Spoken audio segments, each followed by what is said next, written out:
Hi, everybody. Welcome back to those to you who joined us earlier with Regine. And for those of you who are just joining us, my name is Ramon Yil. I'm the organizer of the symposium. I also organize Diversity Comic Con at FIT, where I teach art and design. And I also organize the Comic Arts Workshop, which is sort of like the sponsor for this event. So today I'm so excited to have this topic, this presentation from Tom Hart, who will be joining us at the end of the presentation to take your questions.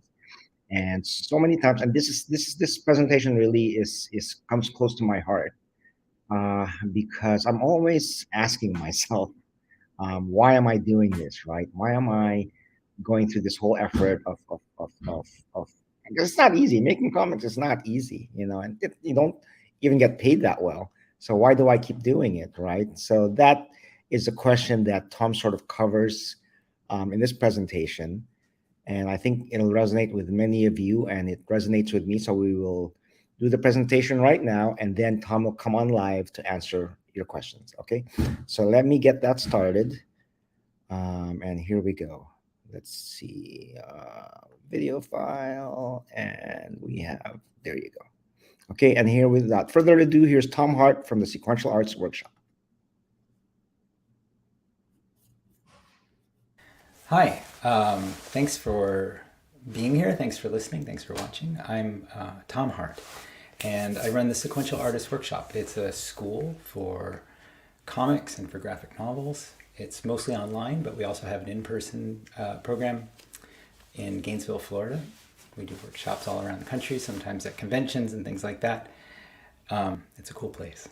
And what I found in 20 years of teaching a lot of times is the students come in with some preconceptions. A lot of times they come in with an understanding of what they want to make, but maybe not an understanding of who they can be. And that's sort of the divide that happens a lot in a lot of students. It's the divide that I pinpoint as between process and product. The product being the thing that they know they want to make, but the process being the act of making it. And the act of making something can be glorious and wonderful. But sometimes we get so focused on the product that it's not fun.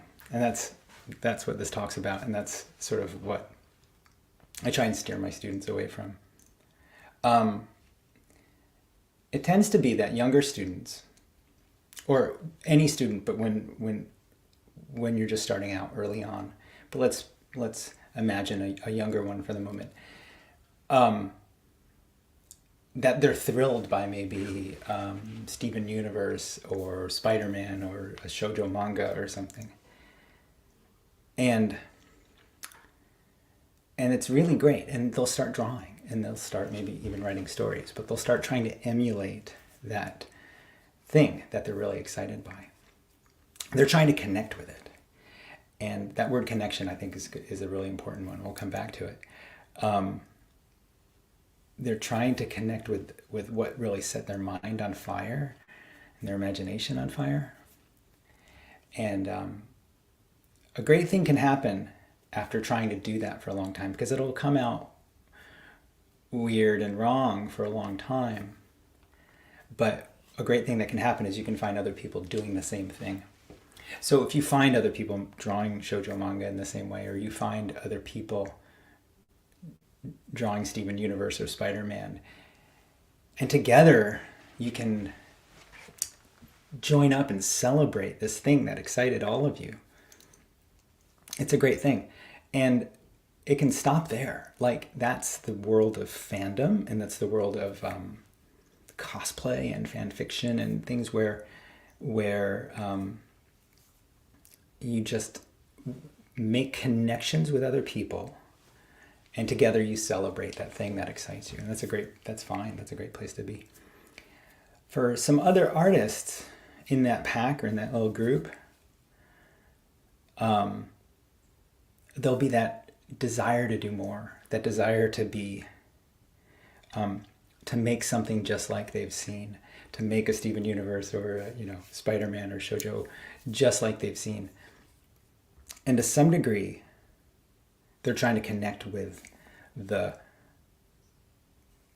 world that created those things, the people that created those things. Sometimes they're trying to literally connect with those people and break into the industry. Sometimes they're just going to connect with the sort of like perfection that excited them about these things. This can be a hard road, and it's a lot, and most people will have a lot of disappointment and be really frustrated and stop.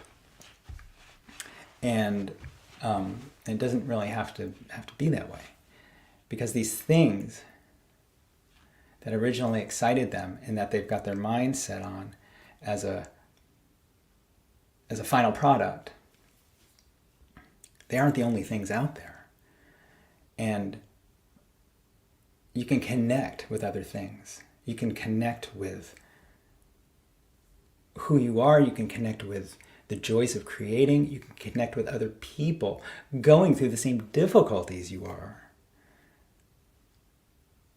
trying to create something, but finding that you're a little bit different. You're a little bit unique. And by different, I mean everybody's different. I mean it in the good way. There's a point where you can realize that you're a part of creation, just like any plant and any animal, and that your job is to make something and to just like throw off shoots like you're a plant. And in doing that, you're connecting. There's that word again. You're connecting with the creative forces of the universe. It's really wonderful. And if you let yourself not get too tied into the product and too tied into the perfection of making it just like things you've already seen, then you can let yourself be yourself. You can let yourself be unique, and you can find people who are celebrating each other's uniqueness. And that can be a really great thing.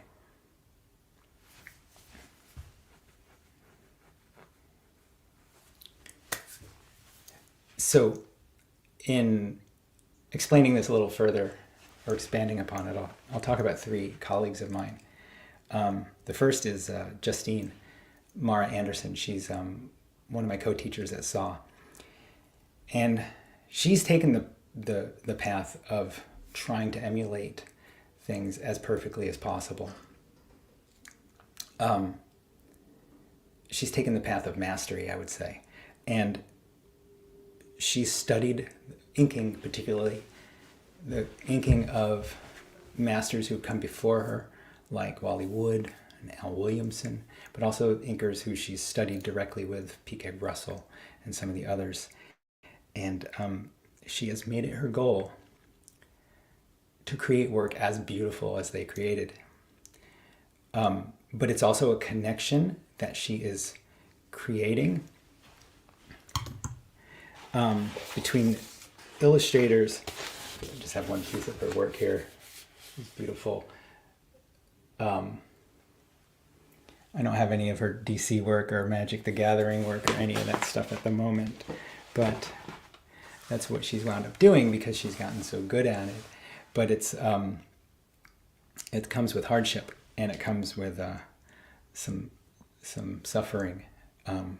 But the connection that she has created is a connection through hundreds of years, if not thousands of years, of people who have used brush, and people who have used brush and ink, and illustrators who have communicated through line.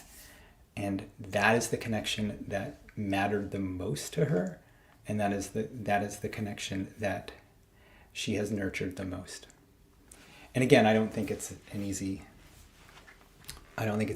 path. I think a more playful path, maybe an easier one, is the one my colleague Josh Baer does. He also is very in tune with lineage and he's even talking here in this comic about looking at other artists, particularly Harold Gray, and looking at how Harold Gray makes lines and stuff like that. But Josh isn't at all trying to emulate those artists. He's just trying to learn from them. His process is his own process. It's utterly his own. And if you look at his work, I don't know if there's coffee. Yeah, there's a little coffee stain there. There's coffee stains. There's paste up everywhere. I've seen Josh draw in diners with like nice paper, and he's just like spilling ketchup on everything. For Josh, the process of making a comic book page is beautiful, glorious, and fun, near as I can tell.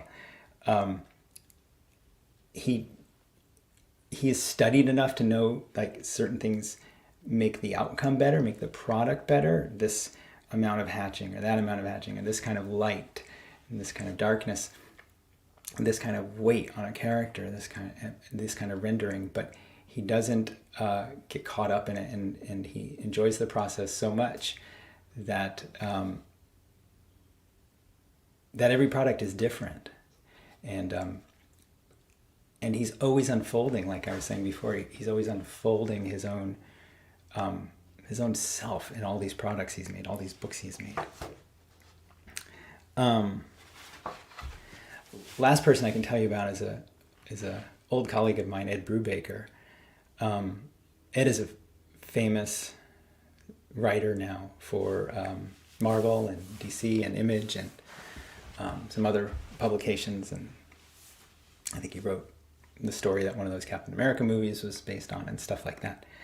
And but back in the 90s, Ed was, like myself, an alternative cartoonist, and he wrote and drew, and he did them well. He was a good cartoonist. He had his models,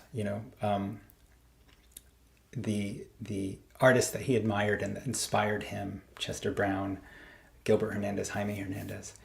And he, in the same way we've been talking about, emulated them, wanted to connect with the way they did things because they excited him. And he did great books.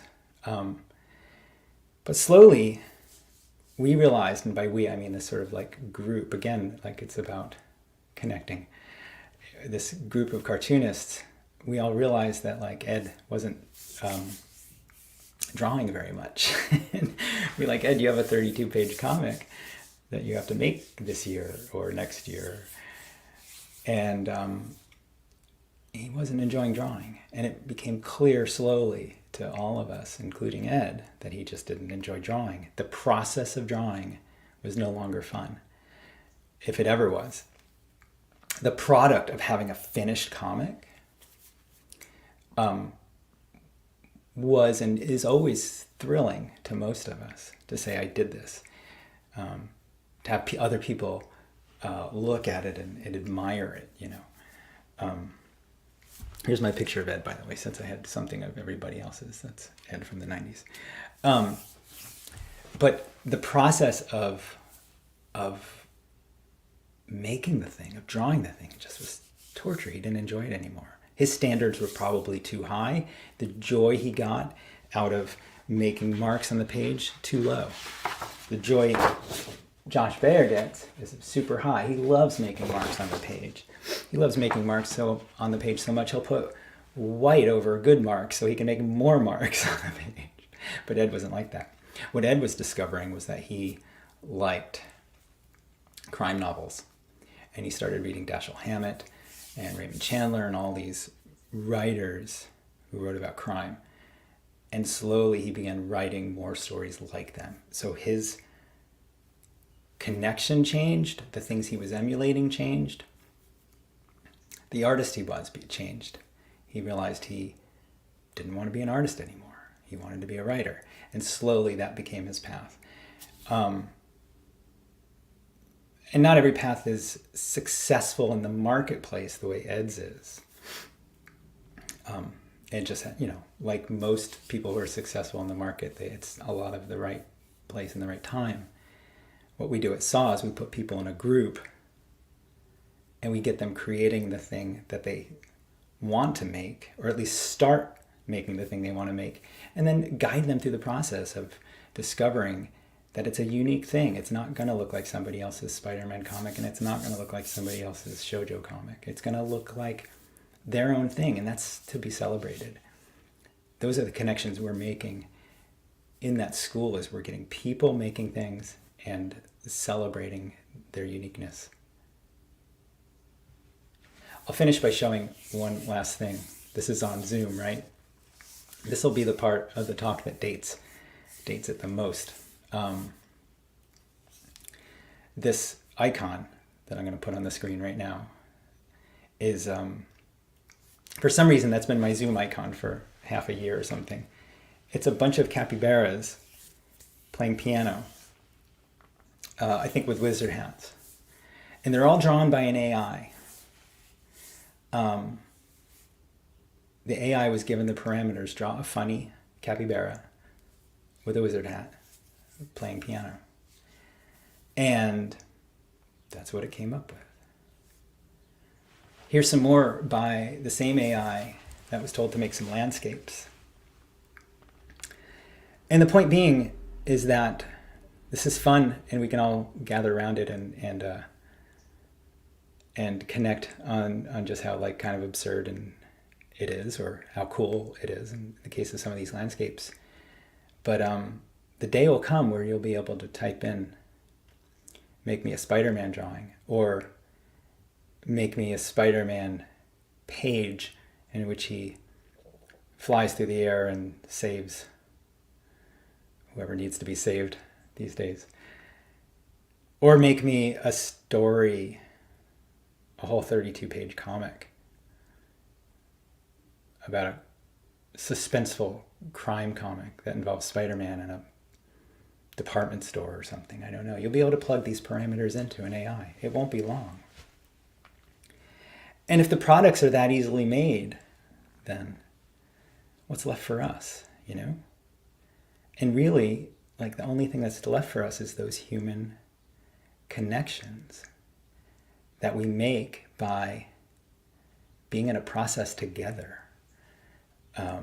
The process of creating art, maybe the process, I mean, any number of things that people can do together, any number of experiences that people can do together. That's all that saves us from the belief that making a product is the end goal, because the end products are easily made by robots pretty soon. And I stand by that. I have a sign over my desk. It says, don't be good, be human. I think being good is cool too, as far as art making, but being human is more what we need right now. And it's easier on ourselves when we're too hard on ourselves because we want the product to be a certain way. We don't enjoy the process of being who we are. We don't enjoy the process of unfolding and becoming who we are. And I think that's what we owe each other, and I think that's what we owe ourselves. Thanks. Well, there you go. Was that a powerful message or what? So here we have Tom Hart, as he mentioned before, the founder of the Sequential Arts Workshop, which is online but also in Gainesville, Florida. You know, Tom, I'm actually in Florida right now on vacation, and I asked my friends, how far is Gainesville? Because I would have wanted to have, if it was near enough, I would have just driven by and said, oh, this is the workshop. So. Oh, that's so funny. Where are you? I'm in Orlando. Believe it or not, I won a resort stay from our radio station. Wow. So we came down here. My son is on not spring break, but some other break. So just decided to come down here. That's amazing. Well, yeah, you're about an hour and a half, depending upon traffic, to 2 hours from Gainesville. But yeah, that's what. You're that's a resort. Yeah, it's a nice resort, but my kids, they're teenagers. They don't even want to do the pool or anything like that. They just want to be in their rooms with the Wi-Fi. Oh my God. Well, you should go out and get some sun and stuff like that. I've been walking in the morning and taking advantage of the warm weather. There's some nature trails outside. I've been loving that. Fantastic. But anyways, getting back to this was a great presentation. This really spoke to me and resonated with me, and I'm sure it did with a bunch of other people too. Is there anything you wanted to add? Any thoughts you wanted to add before we started taking questions? No. I took a bunch of notes before I recorded that, but I think I hit all the points. I just, just that I was just watching a movie this morning, and it had this scene in it where the main character, who is a little bit lost, he doesn't know what to do with his life, and he sees this ad, this huge advertisement designed just for people like him who doesn't know what to do with his life, and it's just lost in a huge crowd of other people just kind of floating around, and the advertisement is asking, do you know what to do with your life? Do you feel lost? Are you, these kinds of things? And I think it's what's happening is all of our attention is on such a global scale now. Like, we see everybody all the time. We feel like we are in competition with everybody all the time, and it's too much for a brain to take in. It's too much for a human to take in, I think. And so, like, I think what we need to do is just find friends. I know it sounds simple. Find colleagues, find friends who like the same things, who want to keep doing the same things, and just like nurture each other. That is, like, to me, more and more, I see that as the main answer to most problems. So yeah, I'll add that. That's great. So while we're waiting for questions, I actually do have a question. Okay. Of the 3 people that you held up as examples, where are you? Well, thanks. That's a great question. I've trained myself in the last, I would say, 10 to 15 years to be really comfortable with not knowing what I'm going to make, like surprising myself. Partially because I'm not that good of an artist. Like, I would love to draw like Walt Kelly, the creator of Pogo. Try as I might, I can't. I'd like to be as funny as Walt Kelly. I would like to write and draw like Charles Schulz of the Peanuts, and try as I might, I can't. But I do. I only have myself as a tool. So I had to get comfortable with like figuring out what the heck that was about. Who am I as a creator? And I can't push myself to try and create something that it just won't come out right. So I've really kind of trained myself to just like let surprises happen on the page, dedicate myself to getting better. Like, that's important. It's not like I do try to get better.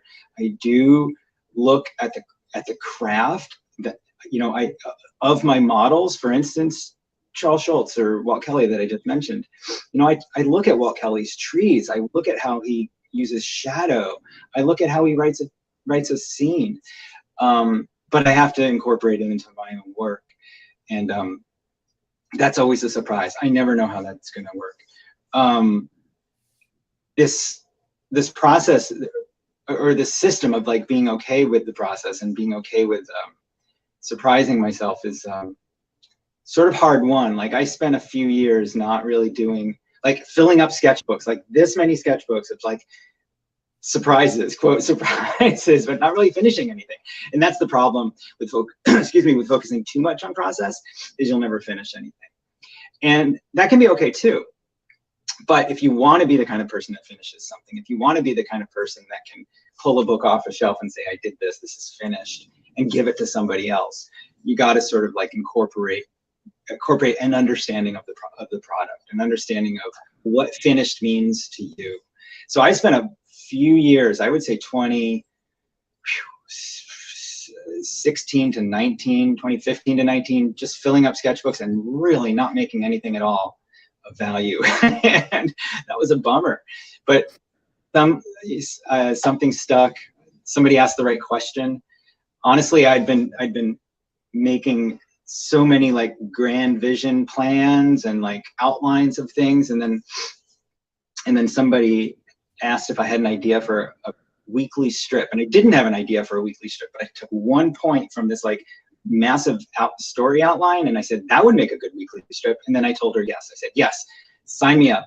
And from there, just the act of like having to finish something. So I finished something on a weekly basis for a little while, and that sort of got me going, and sort of put me where I am at the moment, which is very happy with what I'm making, even though nobody's reading it, and that's okay. You know, I've got like 10 readers or something, and that's okay. But at least at this point, I've sort of gotten into a rhythm where short deadlines for me really helped. So I've gotten into a rhythm where I have an idea, I sort of combine it with another idea. At the moment, I'm working in 24-page comics. So like I sort of bring a few ideas together, and then I do 1 page a week. It's not very much, but it's working for me, and I don't miss that deadline.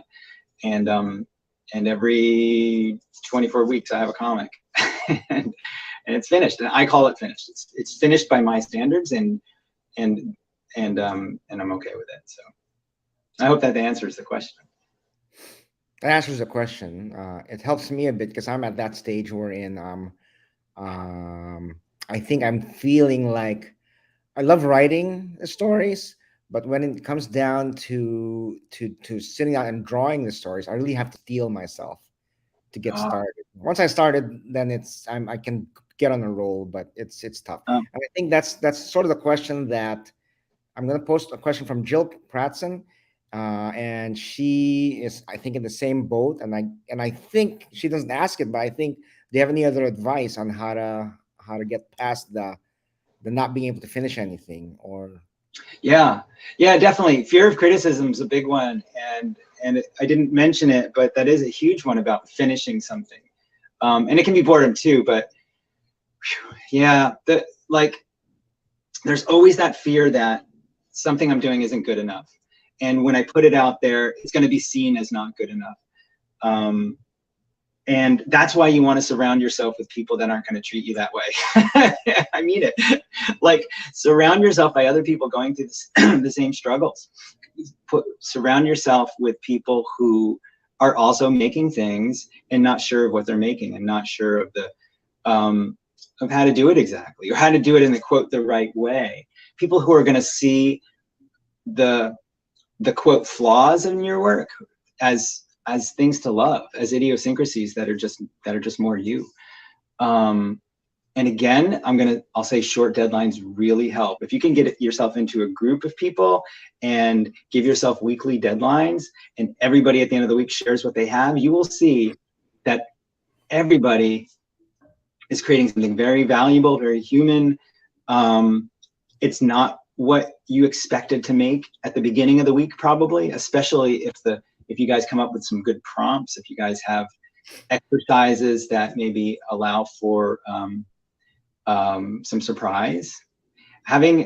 Being in a structure with a group where you're forced to make something that's not typical of what you want to make, that can be good too. So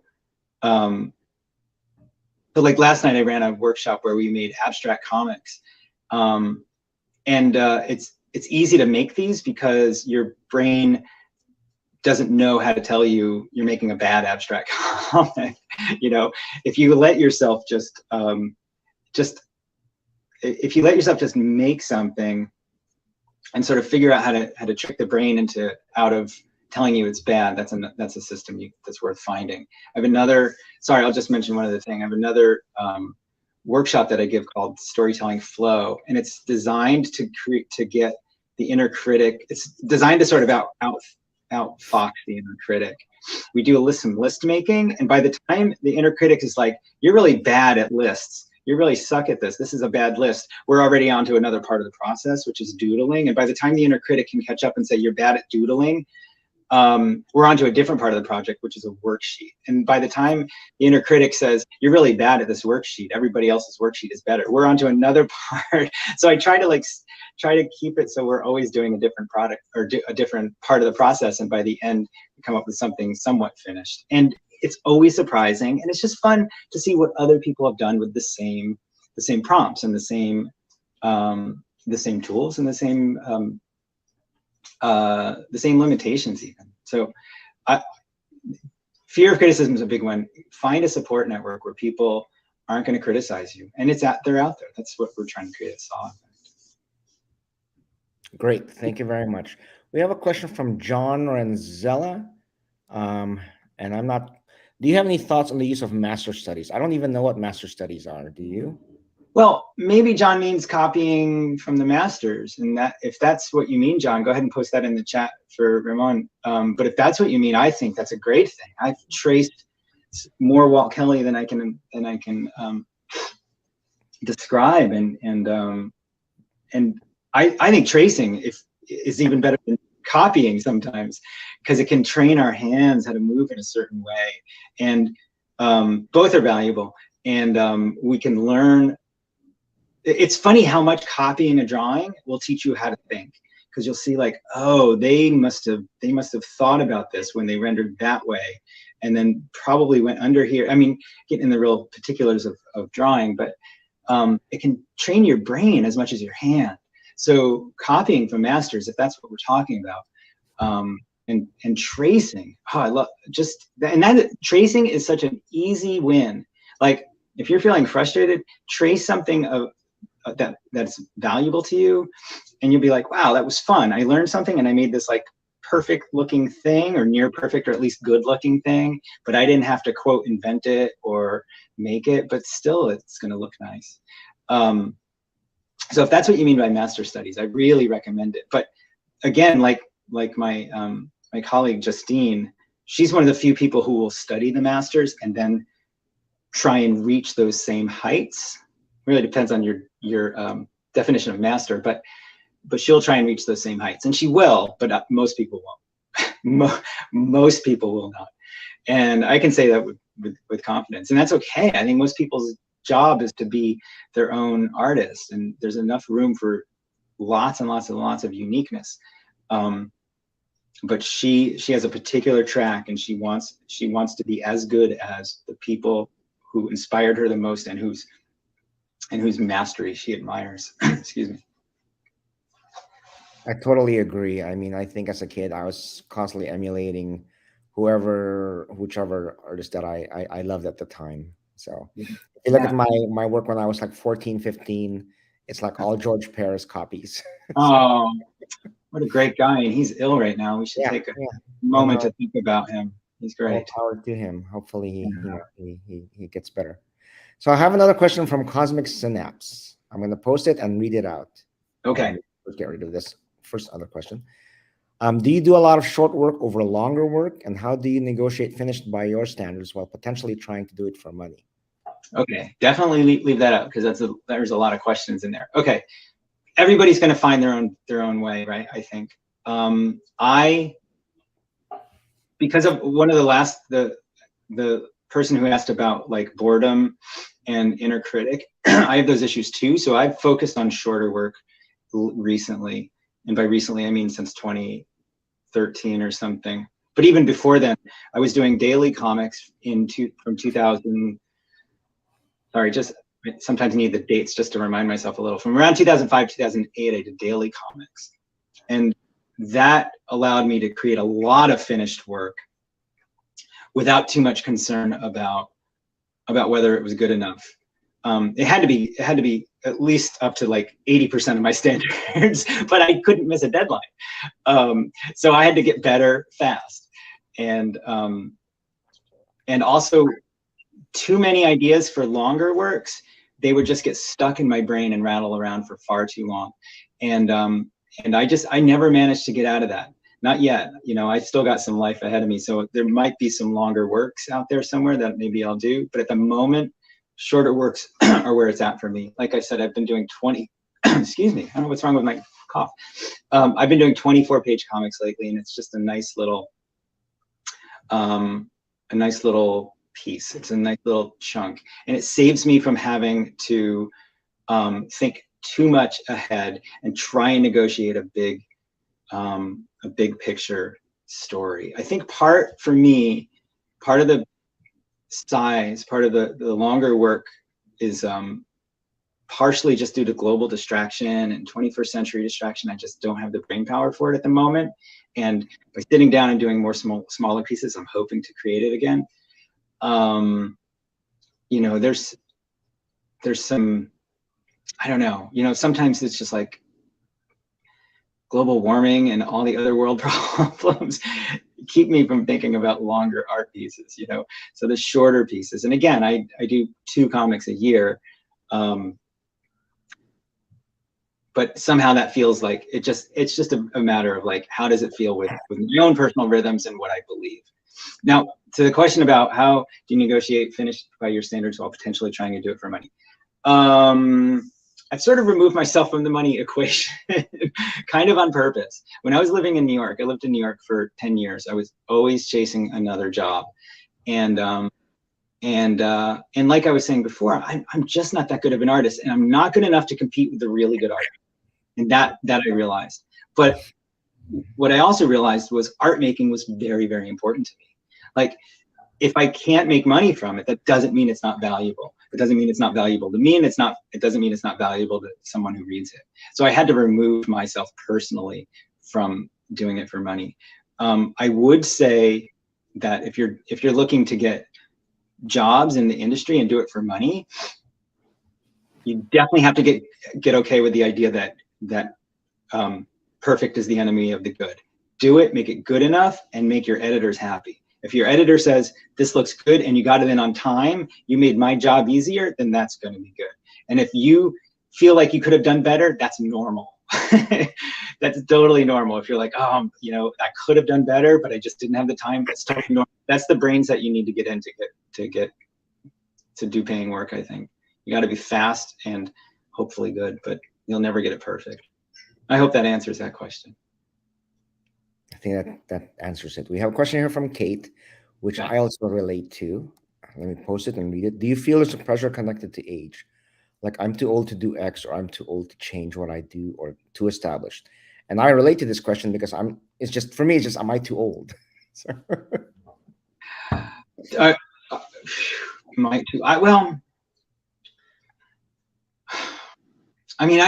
It's a great question.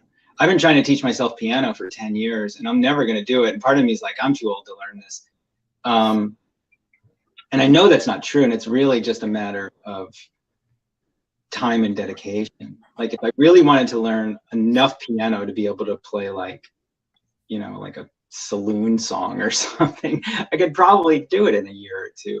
But it's a resistance.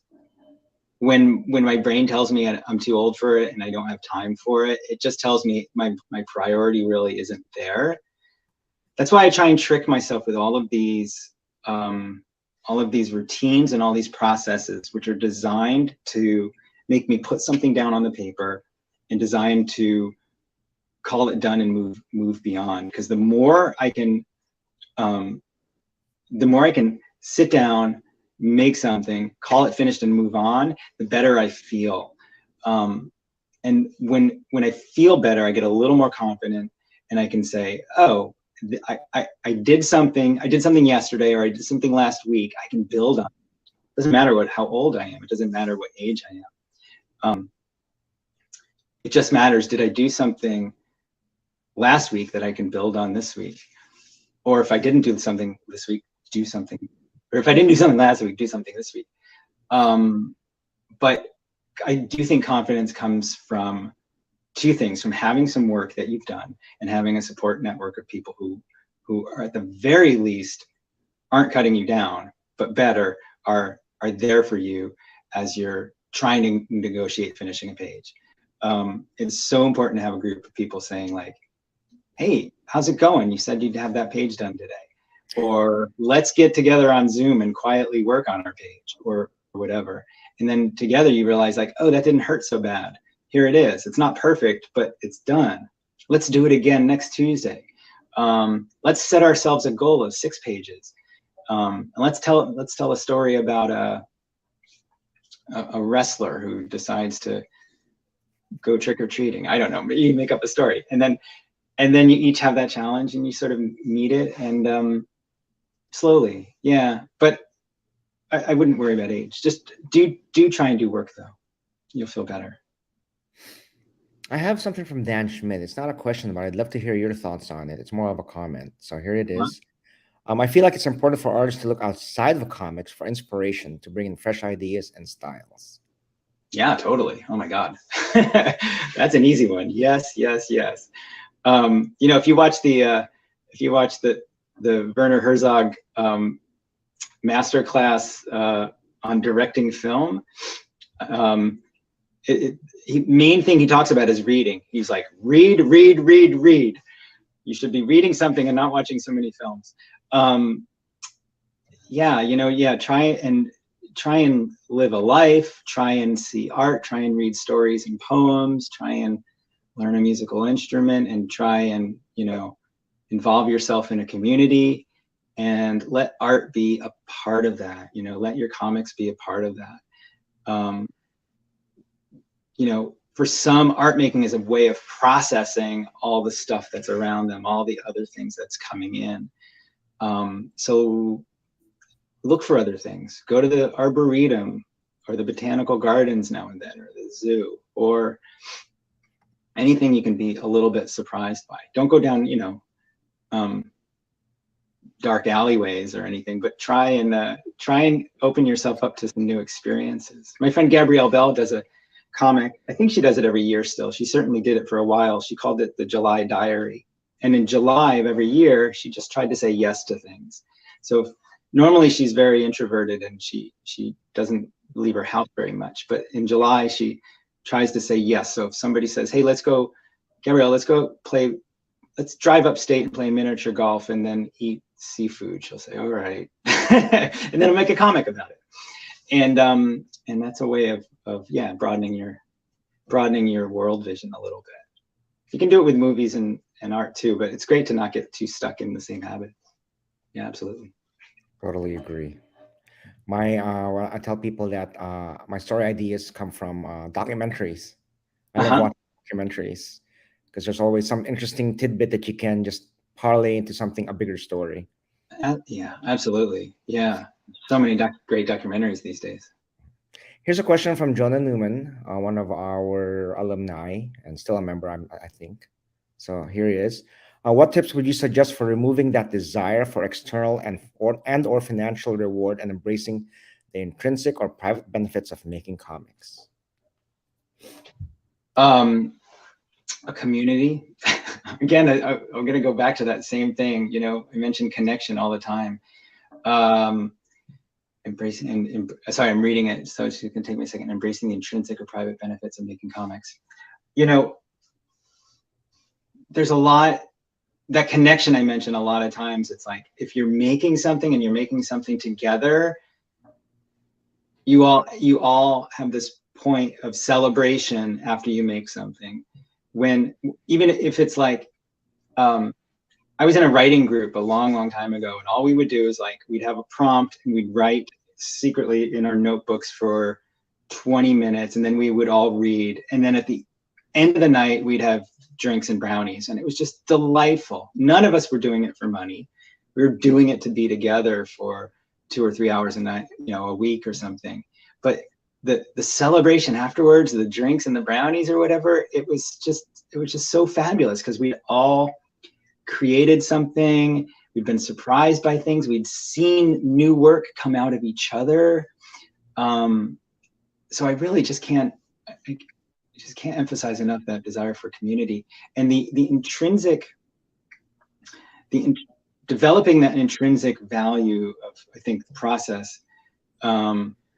Oh, and he says, basically what I'm wondering is, how do you forget about external validation? Well, Sorry, yeah. No, it's good. It's good. So like, and again, I just think it's finding the right people. Like, you can try and it's rough because I'm a bit of a grouch. And the reason I'm a bit of a grouch is because I think fighting in the marketplace is rough business. And it wasn't for me. You know, I mentioned Ed Brubaker, my old buddy, he managed to like get in and get big, right? But that is not where most people's paths lie. Most people's paths lie in making something in the margins, and the margins of the world, you know, the margins of the community. Most people are not going to see my comics. but I have a small community of people who share each other's work. And so that is external validation. Some, like one of my favorite readers is Lauren Weinstein. She's a great cartoonist, and I love showing her my comics because she sort of gets them, like most people don't. And so so that's external validation, right? But it's not, I'm not trying to reach 1,000 people or 1,000,000 people or an editor. I just have a couple of readers who I know will sort of look at it and see it in the way I wanted it to be seen. And that's really important. I enjoy drawing, unlike when I mentioned Ed, and I have some other friends who have moved out of comics because clearly they didn't enjoy drawing, or there was a part of it that like it was supposed to be torturous, you know, because you had to get it right. And I just don't feel that way. I'm much more in Josh Bayer's camp, where just like you can make, you can let comics be this thing that comes out of you, and it requires some discipline. It's not like it's just like you just like flail in the wind all the time, but you can let comics be something that comes out of you, and that feels good, like yoga or running or going to the gym or something that we don't have. Well, actually, some people need external validation from going to the gym, but maybe not from yoga and stuff like that. You know, it can be something that we just do. Or gardening, you know. It's nice to have a nice garden, but it's really nice to just get your hands in there and sort of nurture things and see it get a little bit better. So if we can, because the comics have been an industry for so long, right? You know, the first comics were in the public eye. They were in the newspapers, and then they became this massive cultural force for so long, and they still kind of are. We see it as an industry first, and we forget it can just be a thing you do. But in order to sort of feel that, you need to do them, and you need to do them with just to do them.